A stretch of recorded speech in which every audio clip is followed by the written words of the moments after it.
Hello there. Going to tell you about the Farmer's Bride today in about 10 to 15 minutes. Okay, this is on page 13 of your anthology if you're studying AQA GCSE English Literature, and that's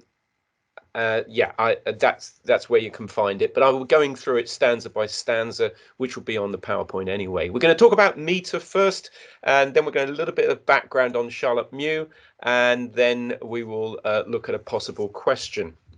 Okay, so just to remind you about meter, or to inform you about meter, this is the rhythm in a line, okay, the rhythm in a poem. And quite often it's consistent throughout the poem. And the way to notice the meter in a line is to note where we place the emphasis when we're speaking the words.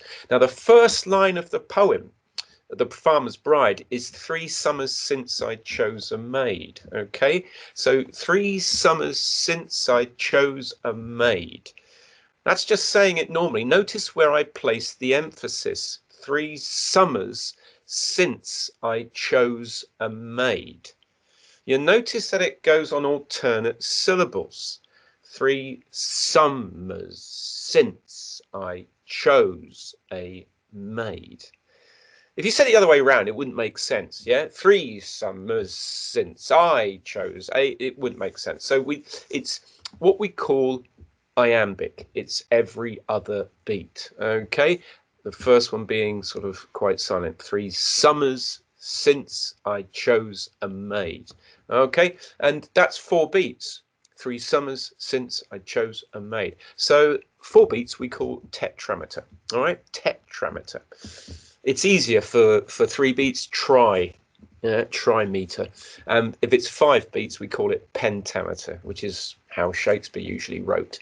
4 beats, tetrameter, remember that, and then we have to try and give some kind of thought as to why they've used a regular rhythm, which this poet does. A little bit about Charlotte Mew. What do we know about Charlotte Mew? Okay, so it's 1869 to 1928. That's when she was around. So that puts her in the Victorian era. And she was a poet. So didn't have an awful lot of money, but became quite well known, but ended up quite tragic in some ways. She wrote The Yellow Wallpaper, which was a critically renowned story. And this poem was written in 1912, though, which is just at the end of the Edwardian era. And so we're looking at a period of very much of suffragettes and women's protest trying to get the vote, which, of course, they got in 1918. So it was a period of women, standing up for themselves and beginning to have a voice, suffered with cancer at the end and ended up committing suicide. It was quite tragic. And a lot of poets and writers tried to get some kind of fund together for her because she was otherwise pretty well penniless.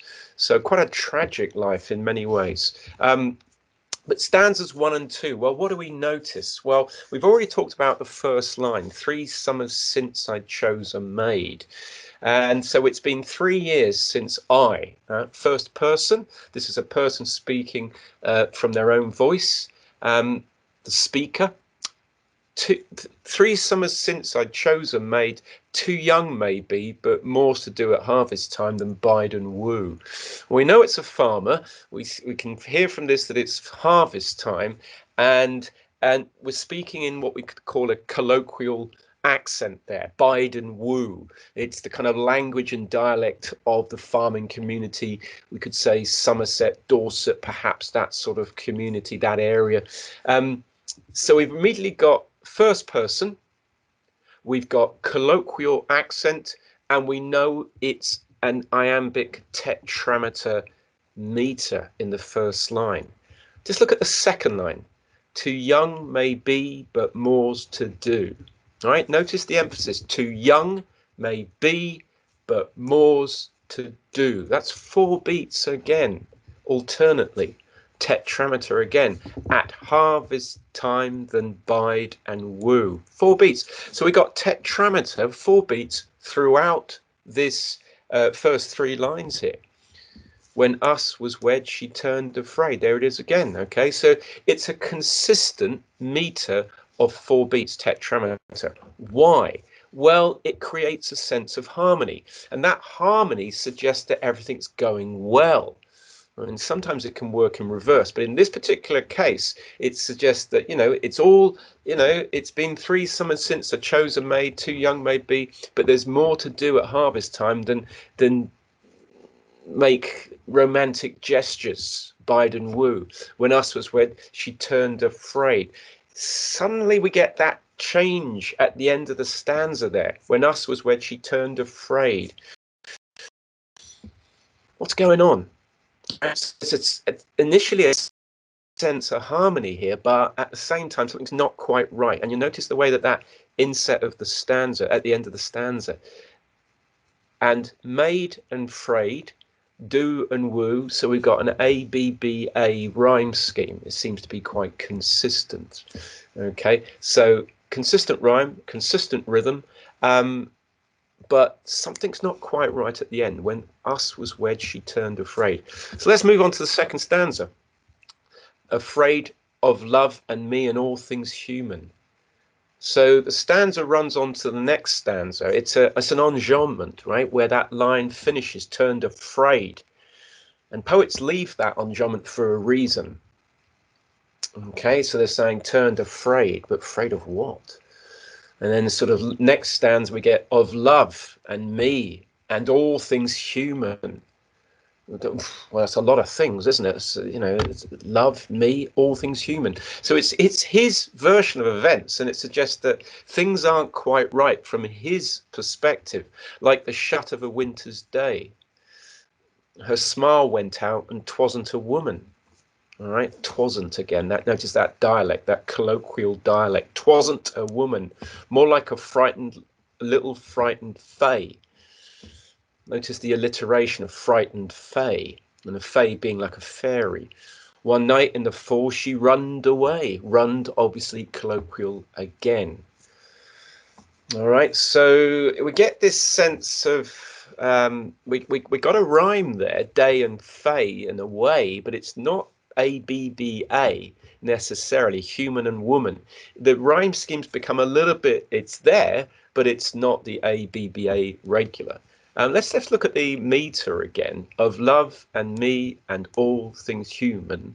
Okay, 4 beats, like the shut of a winter's day. Now notice it goes like the shut of a winter's day. We got 4 beats again on line 6, but it starts with like, not the second syllable, which it normally does. So, because otherwise it would have been like the shut of, and it wouldn't make sense. Like the shut of a winter's day. So when we go switch to the first syllable, we call that a trochee, right? Rather than iambic, it's trochaic. All right, so it's a trochaic start. Why? Why has he done this, or she done this in this case? Like the shut, it's a sea change. It's a real change in the romantic relationship. Well, it's anything but romantic, is it? Something's gone wrong. Like the shut of a winter's day. Shut. That's an interesting metaphor, isn't it? It's something shut out. Her smile went out. Right? So that's another metaphor. Her smile went out. It wasn't a woman. Right? It's his observations. We know why she's behaving like this, don't we? Pretty obvious. Too young, maybe. Look at line 2. Too young, maybe. That's why she's scared and worried and runs away. This is all. She's been thrown into a marriage with an older guy, might be 20, might be 30 years, we don't know. He just wants himself a wife to produce a son and daughter, doesn't he? So she runned away. Runned, colloquial. Okay, let's move on. So stanza 3, out among the sheep her be, they said. Right, now they said, this is the people of the village, we assume. And of course we got the dialect of out among the sheep her be. Okay, so colloquial dialect still all the way through, as if the people don't understand, he doesn't understand. Should properly have been abed. Yeah, she should have been in bed. She's gone running away somewhere. But sure enough, she wasn't there, lying awake with a wide brown stare. wide brown stare. That's a metaphorical description of someone's stare. It suggests it's dark and mystical and mysterious. Well, it's mysterious to him. He doesn't know. All he can see is this beautiful girl, we assume, but at the same time, she's in foreign territory here. So over 7-acre field and up along a cross. Notice the way that stanza ends midway again, that enjambment, all right? Let's move on. We chased her, right? So that moves on from the previous stanza. We chased her, flying like a hare before our lanterns, to Churchdown, all in a shiver and a scare. So notice the alliteration, shiver and a scare. We caught her, fetched her home at last, and turned the key upon her fast.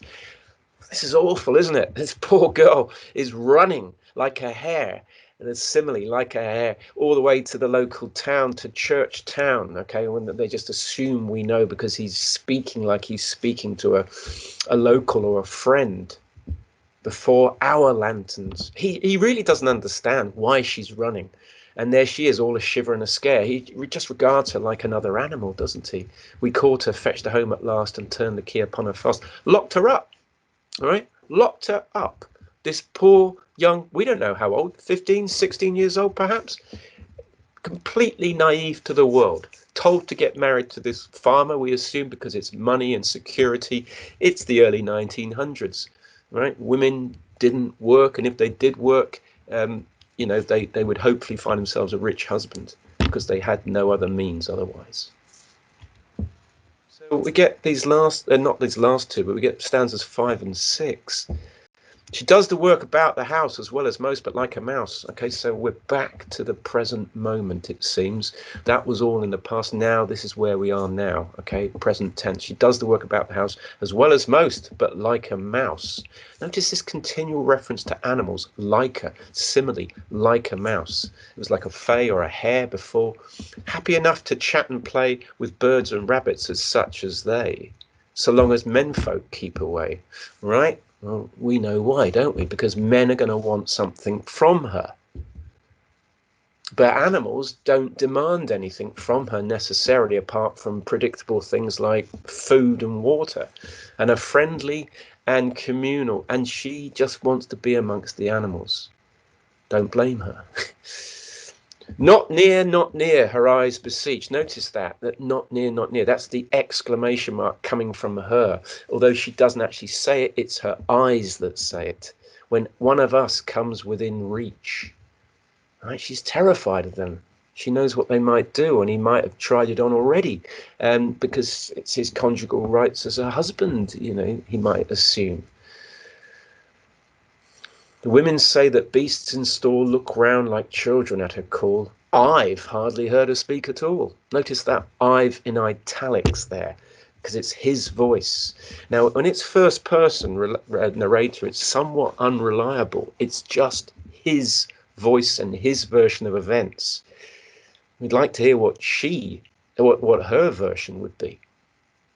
So he's genuinely, it seems, at a loss as to why she's behaving this way. I've hardly heard her speak at all. Notice the alliteration in that to emphasize that line. I've hardly heard her speak at all.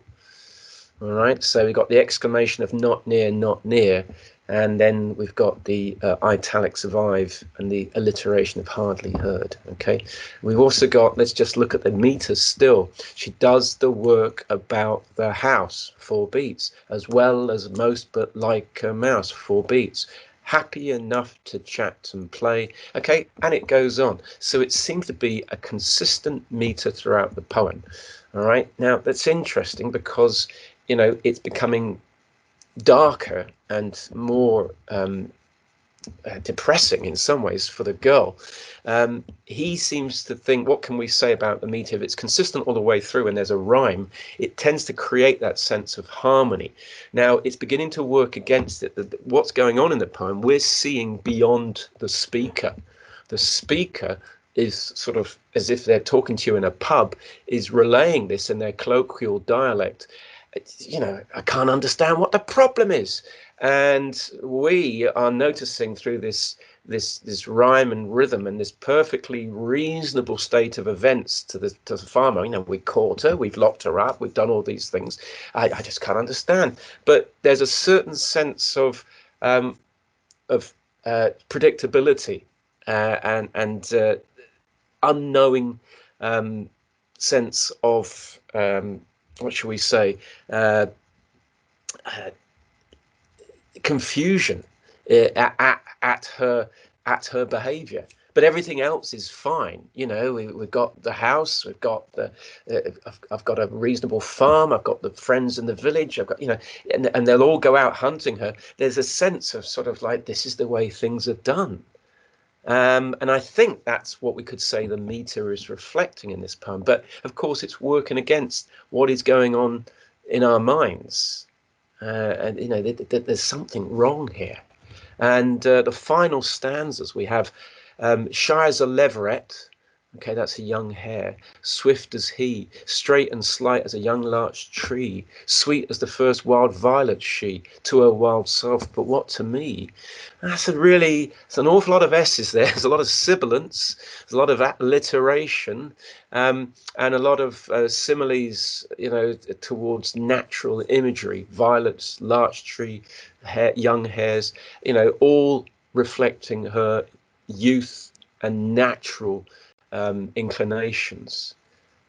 But he asked this question, this rhetorical question, but what to me? The short days shorten and the oaks are brown, the blue smoke rises to the low grey sky, one leaf in the still air falls slowly down, a magpie's spotted feathers lie. All right, all this natural imagery of time passing. On the black earth spread white with rime, the berries redden up to Christmas time. All right, so we're approaching the winter months now, and it was, of course, it started, you know, in the summer months when he got married, but it was all too busy with the harvest. Now we're spending more time indoors and more time together. What's Christmas time without there be some other in the house than we? All right, so you can see what he's really after here, and that's a son or a daughter. He wants children.